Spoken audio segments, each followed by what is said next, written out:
नमस्कार दोस्तों, कैसे हैं आप सब लोग। उम्मीद करती हूँ अच्छे होंगे। Welcome back to my channel study with Neha ma'am. आज हम पढ़ने वाले हैं संस्कृत क्लास 8वीं की ये बुक है। इसका चैप्टर नंबर 8 संसार सागरस्य नायकः। आज हम इसके क्वेश्चन आंसर करेंगे। बहुत ही सरल, बहुत ही आसान शब्दों में हम इनको पढ़ने वाले हैं। आपको एक बार में ही बहुत ही अच्छे से ये समझ आ जाएंगे। अगर आपने क्वेश्चन आंसर पढ़ने से पहले इसका हिंदी अनुवाद अच्छे से नहीं किया है तो पहले आप इसका हिंदी अनुवाद अच्छे से करें। यदि आपको हिंदी अनुवाद अच्छे से नहीं आता है तो आपको क्वेश्चन आंसर भी याद करने में थोड़ी सी परेशानी होगी। अगर आपको हिंदी अनुवाद अच्छे से आता है, बहुत अच्छे से आता है, तो आपको क्वेश्चन आंसर चुटकियों में याद हो जाएंगे। बहुत ही आसानी से आप इनको याद कर लोगे। अब हम शुरू करते हैं। क्वेश्चन नंबर 1, एक पदेन उत्तरत। हमको एक पद में उत्तर देना है। एक पद यानी कि एक शब्द में। कस्य राज्यस्य भागेषु गजधर शब्द प्रयुज्यते। कस्य किस राज्य के भाग में गजधर जो शब्द है वह प्रयोग किया जाता है। राजस्थानस्य राज्यस्य भागेषु गजधरः शब्द प्रयुज्यते। गज परिमाणम कह धारयति। गज परिमाण को कौन धारण करते हैं। गज परिमाणम गजधर धारयति। कार्य समाप्तो वेतनानि अतिरिच्य गजधरेभ्यः किम प्रदीयते स्म। कार्य की समाप्ति के बाद वेतन के अतिरिक्त गजधरों को किम और क्या प्रदान किया जाता था।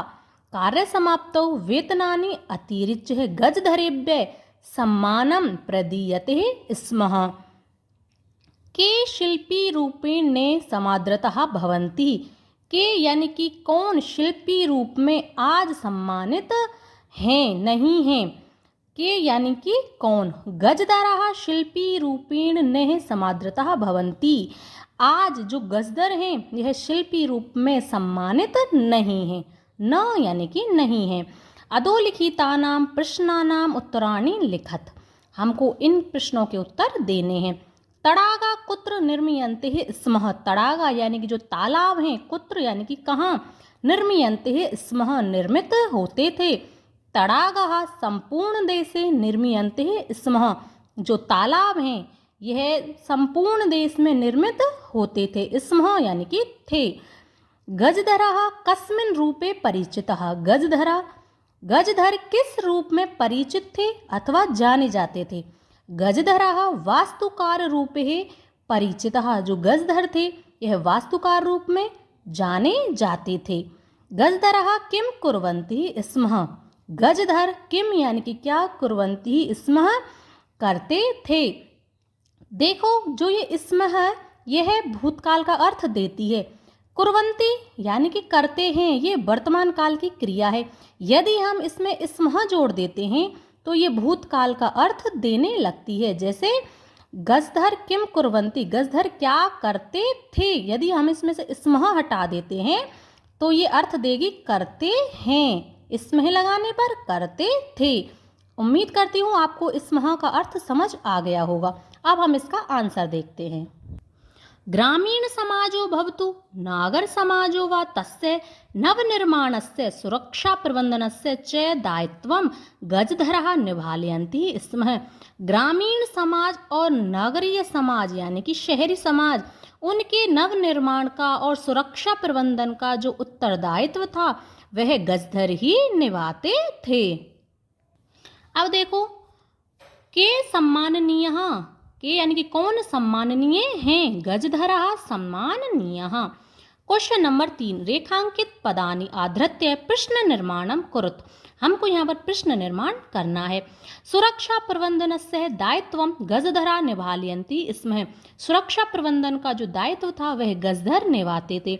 इसका क्वेश्चन बनेगा कस्य है, किसका दायित्व गजधर निभाते थे। तेषां स्वामिनो असमर्थः सन्ति। आपको यहाँ पर सुरक्षा प्रबंधनस्य की जगह पर लिख देना है कस्य। तेषां स्वामिनो है असमर्थः सन्ति। तेषां उनके स्वामी असमर्थ होते हैं। तेषां यहाँ पर आ जाएगा केषां, किनके, किनके स्वामी असमर्था होते हैं। कार्य समाप्तो वेतनानि अतिरिच्य सम्मानम अपि प्राप्नुवन्ति। कार्य की समाप्ति के बाद वेतन के अतिरिक्त उनको सम्मान भी प्राप्त होता था। अब देखो यहाँ पर आ जाएगा वेतनानि की जगह पर कानि। कार्य की समाप्ति के बाद किसके अतिरिक्त उनको सम्मान भी प्राप्त होता था। गजधर सुंदर शब्द अस्ति। गजधर सुंदर शब्द है तो इसकी जगह पर आ जाएगा कह। कहा कौन सुंदर शब्द है। तड़ागा संसार सागर कथ्यते। के तड़ागा की जगह आ जाएगा के कौन संसार सागर कहे गए हैं। अब देखो क्वेश्चन नंबर 4। अधोलिखितेषु यथा उपेक्षितम संधि विच्छेदम कुरुत।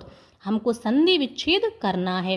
अध्य प्लस अपि अध्यापि स्मरण अर्थम स्मरणार्थम इति अस्मिन् इत्यस्मिन् एतेषु प्लस एव एतेष्वेव सहसा एव सहसेव। Question number 5। मंजूषात् समुचितानि पदानि चित्वा रिक्तस्थानानि पूरयत्। छात्रः पुस्तकानि गृहीत्वा विद्यालयं गच्छति। छात्र पुस्तकों को लेकर विद्यालय जाते हैं। मालाकारः पुष्पै माला रचयन्ति। जो मालाकार है माली है फूलों से माला बनाते हैं। मम मनसि एका जिज्ञासा वर्तते। मम मनसि मेरे मन में एक जिज्ञासा है। जिज्ञासा यानी कि जानने की इच्छा। रमेश है मित्रैः सह विद्यालयं गच्छति। रमेश मित्र के साथ विद्यालय जाता है। सहसा बालिका तत्र अहसत। सहसा यानी कि अचानक से, बालिका तत्र यानी कि वहाँ, अहसत हंसी। अब देखो पद निर्माणम कुरुत। यहाँ पर हमको प्रत्यय दिए गए हैं। धातु प्रत्यय और पद। क्री धातु तुमन प्रत्यय कर तुम। जो ये तुमन प्रत्यय होता है इसका अर्थ हम लेते हैं के लिए। जैसे क्री धातु तुमन प्रत्यय कर तुम करने के लिए। ह्री तुमन प्रत्यय हर तुम हरने के लिए। त्रि प्लस तरतुम तुमन तरतुम। नम कत्वा नत्वा। देखो इसका अर्थ लिया हमने के लिए और कत्वा प्रत्यय का अर्थ होता है करके। जैसे नम कत्वा नत्वा यानी कि नमन करके। गम प्लस कत्वा गत्वा जा करके। त्यज प्लस कत्वा त्यक्तवा यानी कि त्याग करके। ठीक है। भुज प्लस कत्वा भुक्तवा। अब देखो उपसर्ग धातु प्रत्यय। जहाँ पर उपसर्ग पहले आ जाते हैं, धातु से पहले उपसर्ग आते हैं, वहाँ पर आपका लेप प्रत्यय होता है। यदि आपको उपसर्ग नहीं आते हैं और प्रत्यय नहीं आते हैं तो मैंने अपने चैनल पर प्रत्यय और उपसर्ग की बहुत ही आसान वीडियो बना करके डाली हुई है। आप चैनल पर जा करके देख सकते हैं। उप प्लस गम लेप उपगम्य।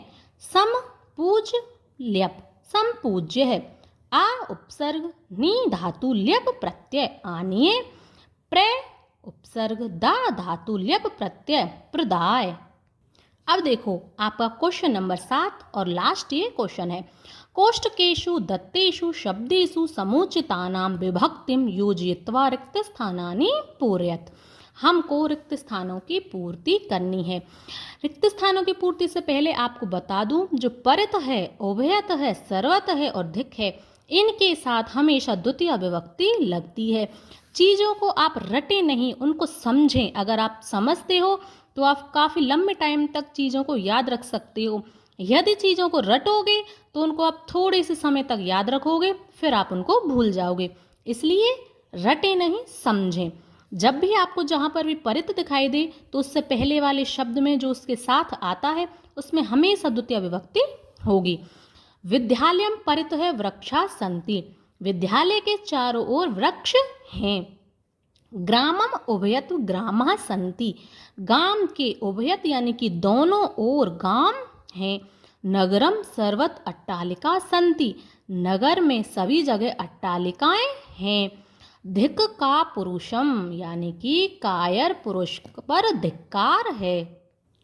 मृगा मृगै सह धावन्ति। अब आपको यहाँ पर भी ये ध्यान रखना है कि जो ये शह आता है इसके साथ हमेशा तृतीया विभक्ति होती है। सह, साकम, समम, इनका सबका अर्थ ही होता है साथ और इनके साथ हमेशा तृतीय विभक्ति लगती है। मृगा, मृगई, ये तृतीय विभक्ति बहुवचन है। मृग, मृगों के साथ दौड़ते हैं। बालका, बालिका भी, ये भी तृतीय विभक्ति बहुवचन। सह पठन्ति, बालक बालिकाओं के साथ पढ़ते हैं। पुत्र, पित्रः सह आपणम गच्छति, जो पुत्र है पिता के सह साथ बाजार को, आपणम बाजार को, गच्छति जाता है। शिशु मात्रा सह क्रीडति, बच्चा माता के साथ सह साथ क्रीडति खेलता है। ये थे आपके चैप्टर नंबर 8 के क्वेश्चन आंसर। बहुत ही आसान, बहुत ही सरल तरीके से मैंने करा दिए हैं। उम्मीद करती हूँ आपको पसंद आए होंगे। यदि पसंद आते हैं तो वीडियो को लाइक करें, शेयर करें और चैनल को सब्सक्राइब करना ना भूलें। यदि पढ़ाने का तरीका थोड़ा सा भी पसंद आता है तो अच्छे अच्छे कमेंट्स करें। अब हम मिलेंगे नेक्स्ट वीडियो में, तब तक के लिए धन्यवाद।